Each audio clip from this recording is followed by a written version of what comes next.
Ponytales. Read by Scribbler.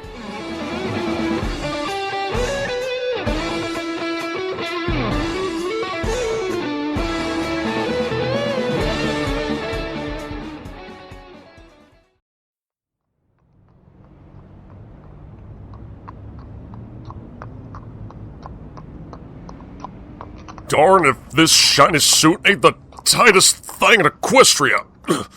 I could barely trot straight in it. Just when was the last time I wore this thing? It has to have been at Golden Delicious's wedding 3 summers ago.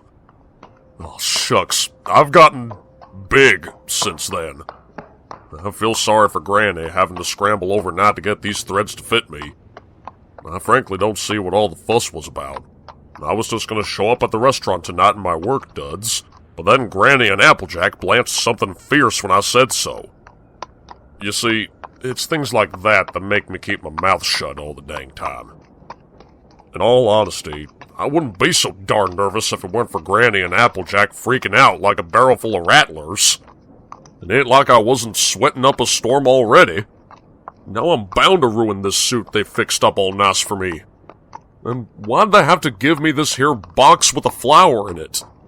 The next thing I know, I'll be asked to get down on bended knee and propose to her or something.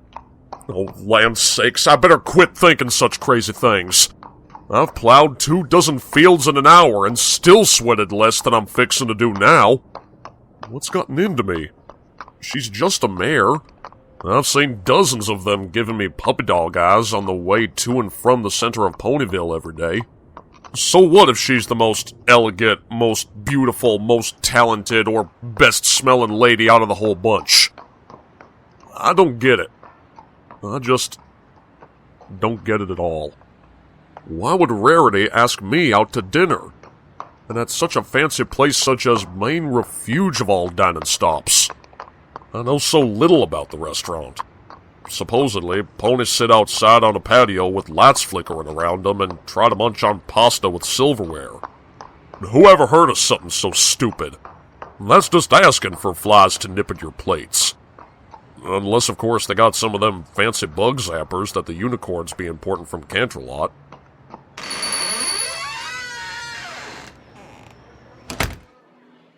Jumpin' Timberwolves, this really is a fancy place, ain't it? Gosh, I don't think I even have enough gold in my bait bag to handle the bill. What was she thinking asking a stallion like me to a place this sparkly like? I'll be broke before I even have a chance to make a fool of myself. Does she fancy me the king of apples or such hogwash? I'm really confused. I'm gonna lose my bearings at this rate and walk right into a lake. Might as well do just that. She can't date a drowned stallion. Really, how did this even come about?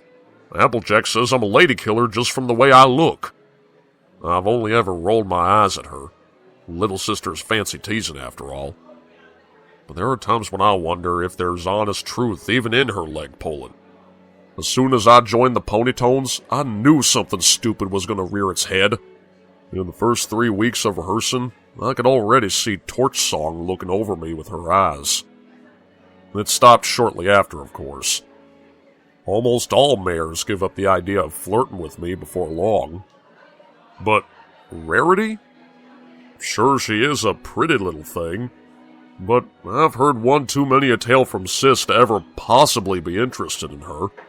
I mean, I reckon it's nice how she always pulls through for her friends in the end and all. But from the butterfly winging in Cloudsdale to the big fuss she just put on recently in Manhattan, I can't rightly say she's a mare I'd want to hold hooves with. Drama and elegance are exciting and all, but I'm not too fond of either. Just give me a creek and a fishing pole and I'm set for life. Too bad I can't be dating a trout. Oh, shucks, this is a date, isn't it? I can't rightly say I've ever been on one of them things before. Even that crazy calamity that Applebloom and her 2 friends set up hardly counted. Still, it did put the idea in my head. It ain't a bad thing, really.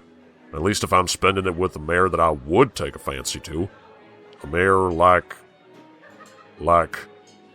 This is downright romantic. I'm so doomed. Bonjour, monsieur. A pale-coated unicorn bows before a podium. He's dressed in a tuxedo, and I can't help but spot 2 tiny black mosquitoes parked beneath his nose. It's only when he talks again that I realize they're actually 2 halves of a paper-thin mustache. Welcome to Main Refuge. Do you have a reservation? Aw, dang it! This place is fancy as all get out! Why didn't I think ahead of time and order us a table? Poor Rarity's likely sitting outside on a curb somewhere getting ready to spread all sorts of angry gossip about me. Never mind the fact she asked me to dinner herself. And it was just yesterday morning. I fumble in place, stuck between dropping the box flower and reaching into my suit's pocket for my bit bag. Suddenly, the host's eyes light up. Oui, but of course. Table for 2. Rarity et gros pomme.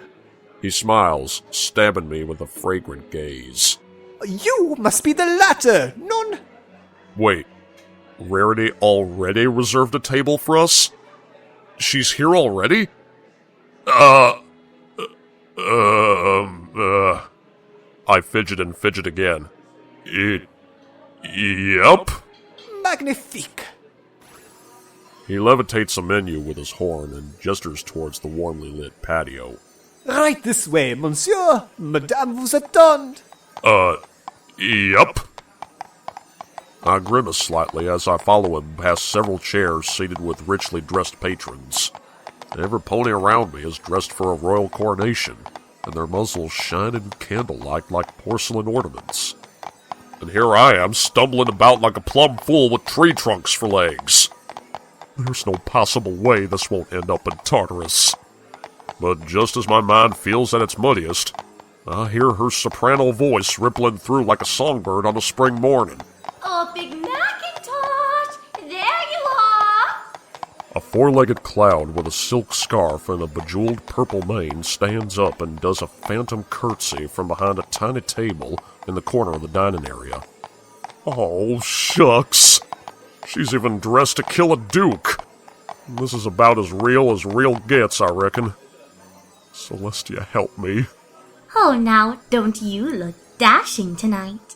She says with fluttering eyelashes. The compliment stabs me in the heart and leaves it out to dry beneath a circle of vultures. She's smiling the whole time, not a blush to be seen. Quite ravishing, if I do say so myself. She gives a little laugh, almost like a drunken relative at a hootenanny.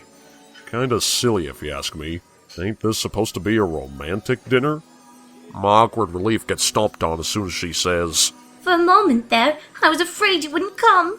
Well, live long and be surprised, I suppose, I stand before the table. What do I say to her? She's only the Ponytones founding member, not to mention a great soprano and a loyal yet goofy friend to Applejack.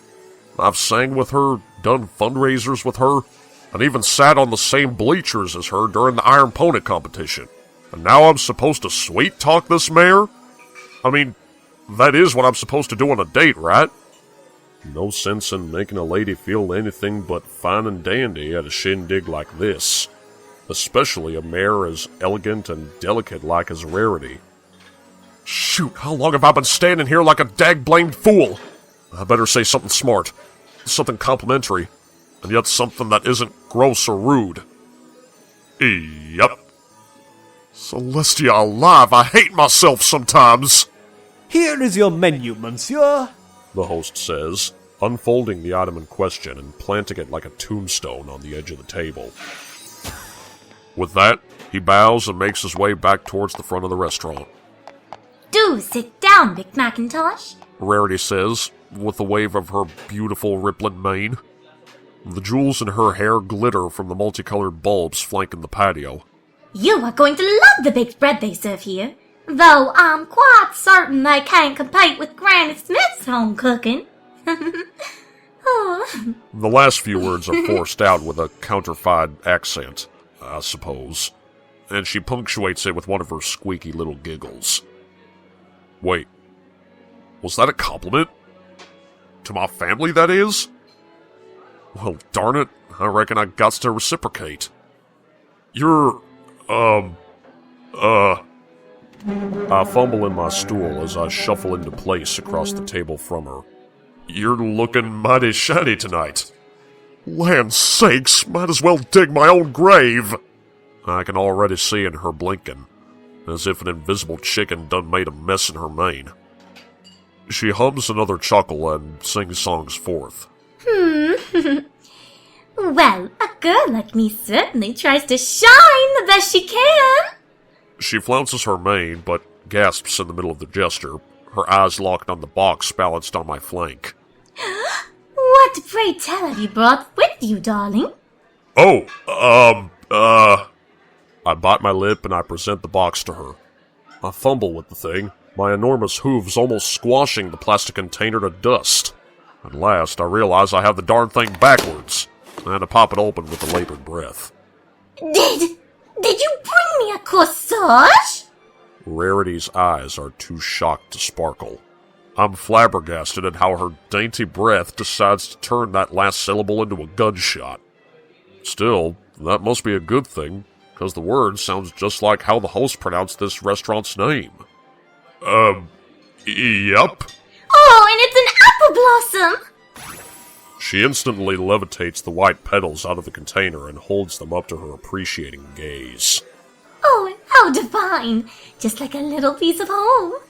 She blinks, then smiles my way with what can only be described as the mother of all slyness. Do you mind? I have no clue what she's asking. I'm almost surprised how often this happens to me. Only right now it's not making my heart beat any slower. Nope. She smiles to herself as she bends forward and pins the apple blossom to her mane, so that it's delicately encircled by the gems already fixed to her purple threads. Exquisite! Absolutely exquisite! And yet humble in its beauty. Frankly, I'm flattered, Big Macintosh. She leans back in her stool and curls both forelimbs, batting her eyelashes in what I now realize is some sort of glamorous pose. How do I look, darling? Now this is a question most mares don't get far enough in asking me. That's something I've always dreaded. If Applejack were here, she'd just tell me to be honest. But that mare has less sensitive spots on her that can be bucked to high hell. Come to think of it, this is the type of silly question that Apple Bloom is always asking me.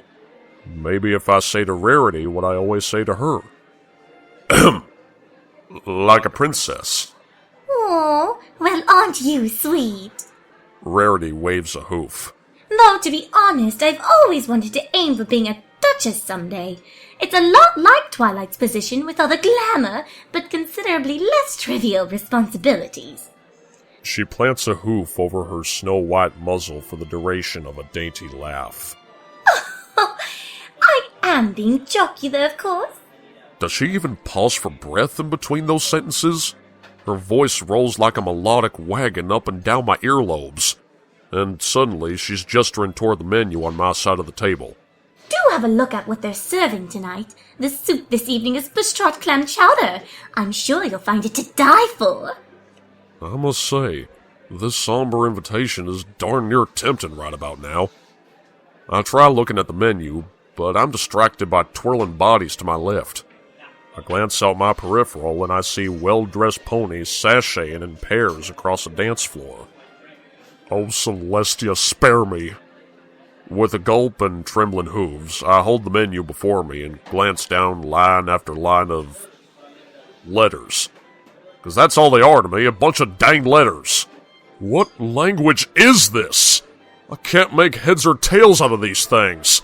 All I see are the numbers on the end, which I'm guessing are in bits, and not a single damn one of them falls under the number 30. Sweet puppies, I'm in it deep.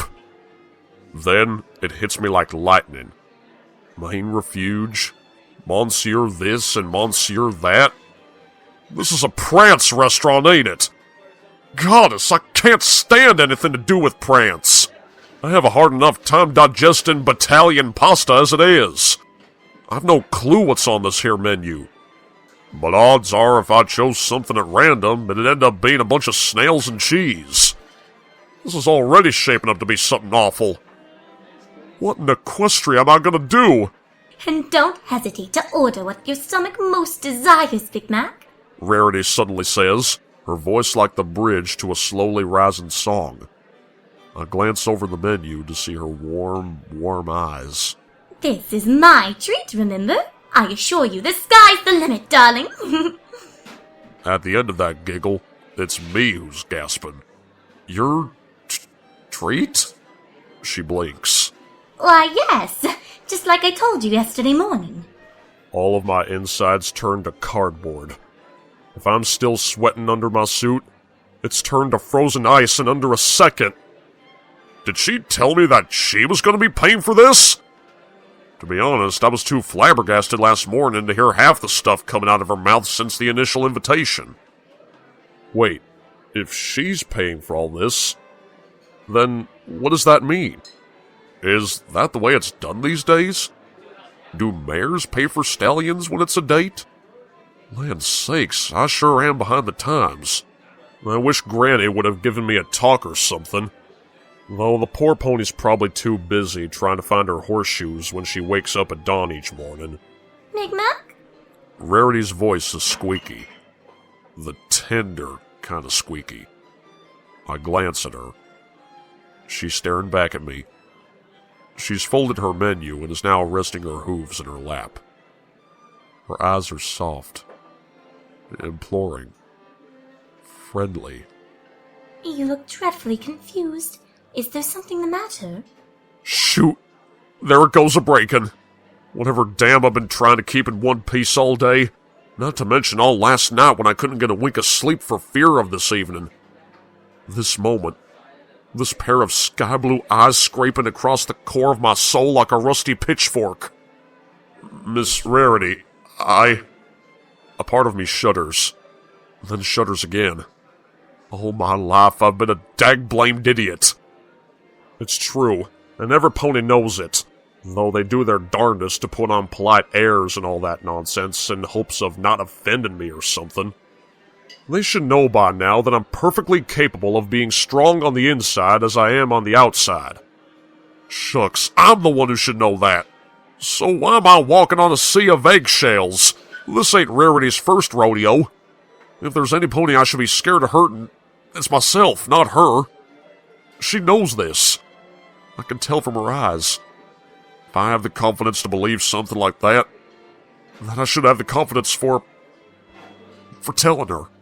Rarity, you're mighty beautiful, and I'm plumb thankful that you would go through all this length to have us a fine dinner and all.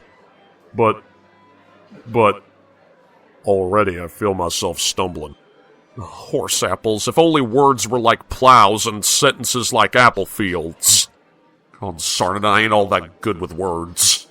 Big Mac, it's quite all right. She says in a soft voice that surprises me, lulls me to look at her. I find a graceful, patient smile on the far side of the gap. Then it solaces me with the same grace as her pretty, pale smile. Do go on, dear. And so I do. You're a mighty fine lady, full of talent and smarts. I've no doubt that you're fixing to be that duchess you aim to be someday. Any stallion would be as lucky as nails to win a date with you. But, this is it. The crest of the hill. There's nothing but broken bones and splitting headaches waiting at the bottom. Here's hoping she's got a degree in nursing. I'm afraid that, as lovely as you are, there's... I gulp a lump the size of a watermelon down my throat. There's another mare whom I fancy. You got to understand, I came here because you're so graceful and refined, but I'm afraid I'm too much like my sister to let this carry on without saying something. And that something is that I've always secretly hoped, always secretly dreamed that I would be treating this particular mare to my first date instead. And it wouldn't be fair to my feelings to her if I continued with... Oh, Big Macintosh, I seriously doubt Cheerilee would be offended in the least. If this stool I'm sitting on wasn't made of something less sturdy than oak, I would have collapsed straight through it and fallen to the core of the earth. By the time I finished rattling, I summoned the breath to speak. Cheerilee? It's not that terribly huge of a secret, Big Macintosh. Rarity says with downright envious confidence. She plants her smiling chin against her hoof and coos. I've seen the way she looks at you, the walks you two take with one another, the way she fainted both times the Ponytones performed in her presence. Wait, she fainted on the second time? Yes. Rarity murmurs with a nod.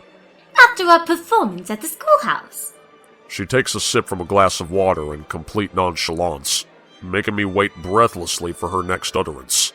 Finally, We've had an awful long talk at the culmination of the event. She's rather fond of you, if I do say so myself.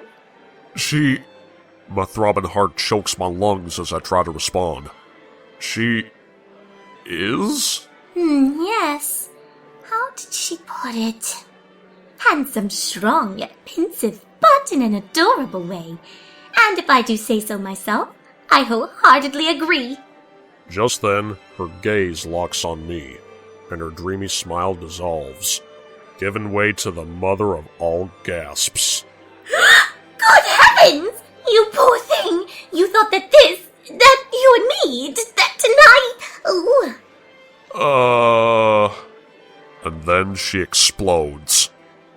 With giggles, much to my chagrin.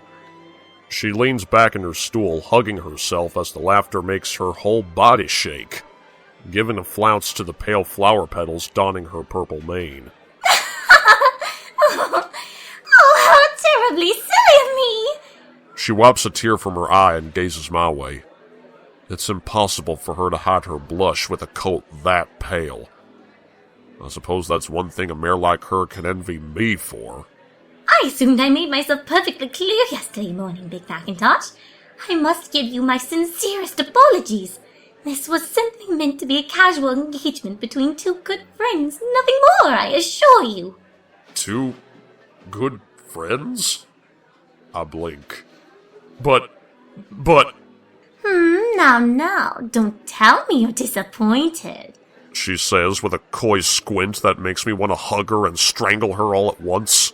Let us not forget Miss Cheerilee. You offered to treat me, I say, gesturing towards the menu. And everything's so gosh darn expensive. Well, of course I'd wish to treat you, she exclaims, then leans forward. Big Macintosh, the whole reason for this dinner in the first place was for me to show you how much I appreciate your loyalty and commitment to the Ponytones. Oh. She lets out a sigh and places a hoof over her chest while she gazes apologetically my way. And to show you that I'm dreadfully sorry for the ordeal you recently went through. She smiles as she fiddles cutely with the tablecloth on her hand. With Fluttershy, I mean. Though I wouldn't go as so far to say that there's any fault to be had in her whatsoever. Poor dear. It still didn't change the fact that you were sorely inconvenienced throughout the whole affair. What with you having to stand on stage and fake singing for performance after performance? While I was mostly concerned with Fluttershy's well-being behind the curtain at the time, now I can't help but look back and realize... Rarity sniffles, biting her lip as her eyes turn moist. Just how neglectful I had been to your feelings. Why, the Ponytones were extremely fortunate with the ensuing course of events. If anything had revealed themselves slightly differently, then the public might have misunderstood the nature of the whole situation and have branded you a common charlatan. And who would be responsible for that? Why, nobody else but moi!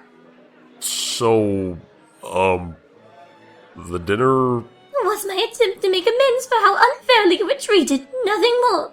She smiles tenderly, her eyes still glossy. You're a fine, gentle stallion, Big Macintosh, and you deserve nothing more than utter respect and generosity.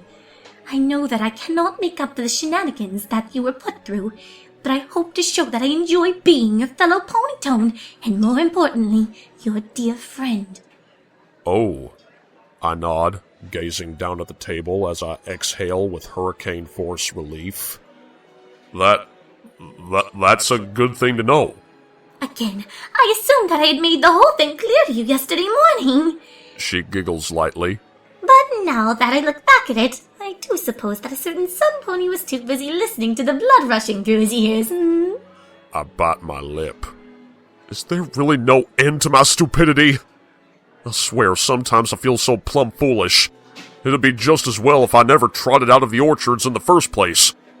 Applejack and Granny are always bending my ear, trying to coax me out of the shadows. But what do they know? They never been in my horseshoes. Never worn my yoke. They don't know how cold and downright pathetic it feels to have the whole confusing world collapse around you day after day and... Big Macintosh? I look up at her. Her face is soft, and her voice is even softer. Whatever you're thinking, dear, I do terribly wish that you're not being hard on yourself. There's no reason for it. She gently shakes her head. What happened tonight was supposed to be a simple, joyous occasion. Any confusion on your part is entirely my fault. I wince, avoiding her gaze. It ain't that simple. Yes! She says, her eyes hard, yet warm all the same. It is! It's my fault, Big Macintosh, and I'm sorry. Quite tragically, it is a terrible habit of mine to sow drama, even when I do not mean to. She pauses, then chuckles with a slightly bitter sound. Something about it lifts me up. I lean forward with a squinted expression. Just tell me one thing. Why did you wear your mane all pretty like if this ain't more than it is? Oh, you mean this ensemble? She flounces the jewels in her hair while smiling. Why, I strive to look gorgeous in everything I do. It's just like you said, darling. She smiles. I feel best when I'm shiny. Oh. I nod, then exhale again. Well, shucks. She giggles airily.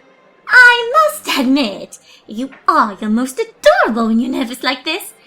I suppose it's one of life's odd little ironies that a stallion so large, dashing, and debonair would fidget like a colt over bequeathing a lady like me a corsage. Allow me to guess. It was Applejack's and Granny Smith's idea? I sigh long and hard. Yep. Well, I'm certainly going to have to talk with Applejack when I see her again, Rarity states, pulling the apple blossom out of her hair and lovingly stroking its white petals. Your sister means well, dear, but she has the social graces of a cactus at times. I smirk. Yup. I do wish to make one thing perfectly clear, Big Mac. She looks up at me, those eyes as tender as ever. I may not have been seeking a romantic occasion out of this dinner, but I'd be lying if I said the idea doesn't bedazzle me. I gulp. Bedazzle? You are nothing less than an absolute stud, if I may be so bold. She blushes after saying that, but collects herself. But you must see, I'm seeking a stallion of, how should I put it? A certain degree of refinement. In taste, I mean, not in etiquette. For there is absolutely nothing wrong with the manner in which you whole Apple family carry yourselves at Sweet Apple Acres. It all comes down to the fact that I appreciate a significant other well-versed in city life and fashion square. I'm sure we can both agree that neither of those are quite your forte. We both share a merry chuckle at that. And I also want to say that I found it touching, not to mention downright heartwarming, Big Macintosh, that you would be so bold to tell me to my face that there's another mare in your life. A mare who means so much to you that you'd break your own bashfulness and quiet-spokenness to pronounce your affections to her. But I didn't even say her name. You did. But you felt it. And you expressed it through the very breath of your own words. Don't let the fact that I knew the truth ahead of time lessen the passion of your proclamation. But what does it matter? I loosen my bow tie slightly while I gaze weak daggers into the tablecloth. I can't even spit it out in front of a pony like you. What hope do I have telling her? You will, Big Mac, She says with a wink. with enough time and opportunity. You'll be as sincere with Miss Cheerilee as you're being with me right now. Why, for all we know, thanks to tonight, you may just be up to tell her tomorrow. I shudder from head to tail. I can't. Why not? She's so sweet and pretty. Well, those sound like two absolutely marvelous reasons to tell her. But what if she doesn't want a thing to do with me? I shudder, for it occurs to me how swiftly all of this is pouring out. Maybe Rarity done lunged across the table and popped a hole in my chest with her horn. Who's to know? Who's to care? The restaurant and the table and the lights, they're all spinning. And the only thing keeping me anchored is my stupid twitching tongue. What if all I am to her is the same old stumbling oaf? What if she can't see what you're seeing? I've spoken to Cheerilee on several occasions, Big Mac.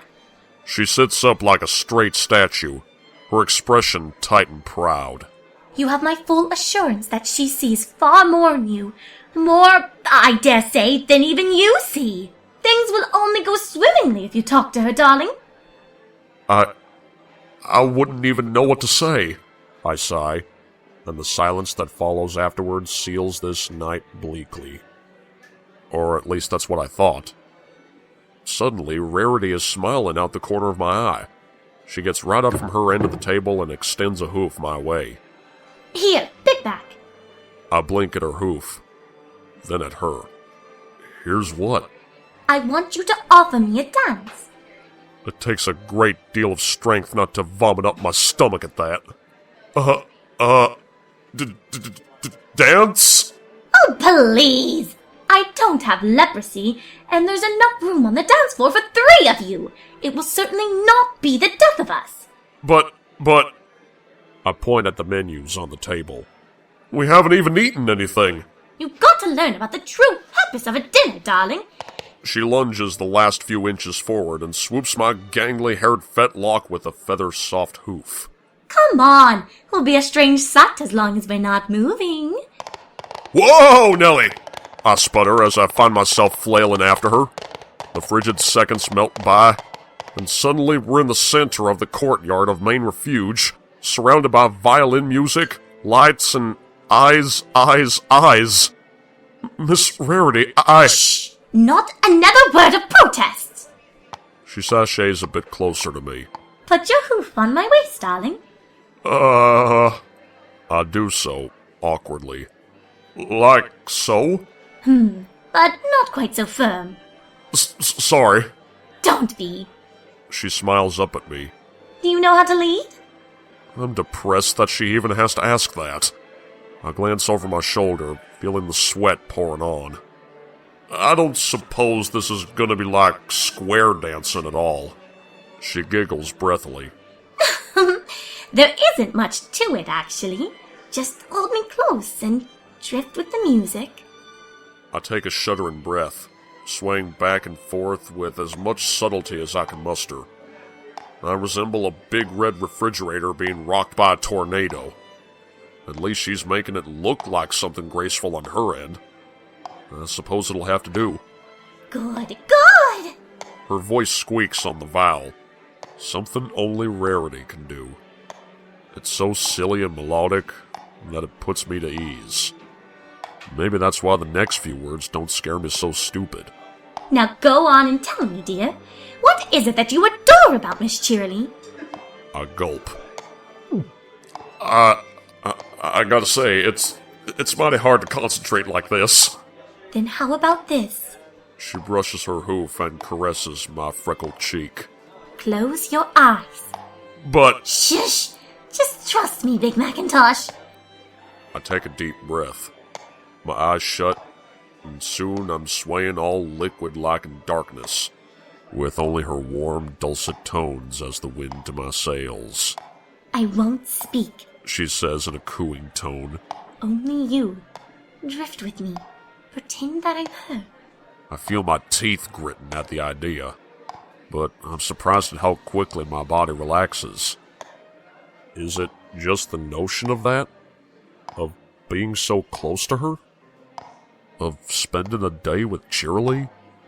doing more than setting up some school pageant or wrapping up winter or carrying on like we're nothing more than neighbors? Perhaps it's the fact that she's slightly older than me. I've always been wowed by how mature and smart she is, and yet she's not like them wise ponies from Canterlot. She doesn't look down on simple pony folk such as me. Instead, she's all about spreading her knowledge like candlelight. She sees this world as a dark place that we can all make bright and warm. Just like her grinning muzzle warms me to the heart. She has a great smile. Like a sunrise, really. I look forward to it every morning that I walk Applebloom to school. I've got to admit, the only reason I've chaperoned at the last 2 field trips with the school is just so I can be around her when she talks. With a voice like bells over pond water. She breathes joy into everything she does. When she's talking to foals, when she's speaking to adults her age, when she's gardening or grocery shopping or just having idle gossip, the world feels so much happier with you around, I reckon. We've been through one awkward adventure after another, and yet she's always had something sweet to say to me. After Parisprats demolished our barn, or beavers flooded our orchards, or 2 peddling fools almost bought out our farm, she's always been the first to say something sweet and encouraging to me. There's been so many times I wanted to hug her, just to feel her voice lone through my heart just as it does through my ears. Ponies think I'm strong and quiet. Truth is, I'm downright scared by a lot of things in this world. But you make it all right to be simple, 'cause all we're trying to do is get through the day together, learning lessons one after another. And I think, I know it would be all the sweeter if we could do it together. I wish I could explain it. The way my heart jumps whenever I so much as see the colors of her mane and coat, and how her eyes light up in the middle of it all, like comets streaking through a painted night sky. I'm the only child in the family who remembers what my parents sounded like, looked like, and I know my folks loved each other something fierce, for I feel the same love whenever you're nearby. It's like I'm a little colt all over again, and it's okay to share that love. I reckon I'd share it with you every day, Miss Cheerilee, if you were of a mind. I gulp. Or of a heart, 'cause I certainly use that a heap bit more than my mind. If that's okay with you. Silence. The drifting sways slower and slower. My eyes flutter open, squinting from the blazingly bright light bulbs around the courtyard. I tilt my head down. Rarity's eyes are reflecting the lights in a million places all at once. She sniffles, wipes her cheek dry, and says with a fluttering breath, I have no doubt that you will absolutely win, Big Macintosh. She gulps. As a matter of fact, I sincerely hope you do. I exhale heavily. You mean... You mean none of that sounded goofy? Oh, not in the least! She tightens her squeezing grip on my shoulder. I swear, if you do not go and share those things with her tomorrow, I will find a way to have you locked in a dungeon! Dungeon? Her voice takes on a hissing tone. I'm best friends with a princess! I have connections. She giggles, leaning forward to nuzzle me. You are so terribly shy. I swear those freckles are the most becoming. I take a long, deep breath. Well, reckon tomorrow I'll buck that shyness into next year. I gnash my teeth, but nevertheless reinforce them words with a stomping hoof against the dance floor. Right as rain! Now there's a stallion who will make Miss Cheerilee swoon. See, it isn't so terribly hard to open up now, is it? But But I can't tell her everything. She blinks. Why not? I glance over at the table that we've long abandoned. Then I'd have to tell her that you and I went on my first date. That would hurt her feeling something awful. Well... She hums to herself, then smiles. Well... Did we take a bite of any food? Uh... Or kiss, or hug, or proclaim our undying affections for one another? I scrunch my face up. Well then, She chirps, her head piping up. it isn't proper to call it much of a date now, is it, hmm? I blink. I feel a warmth bubbling up inside. It tickles my lungs and forces a breathy chuckle to fly out of my mouth. Nope. She giggles merrily, her voice and her mane carrying on the twinkle of the starlight. The dance ends abruptly as we lean into each other's friendly embrace. Ponies start looking at us. For all I know, they're gawking at the two silly patrons in the middle of Ponyville. And in the first time that I can remember, it doesn't bother me in the least.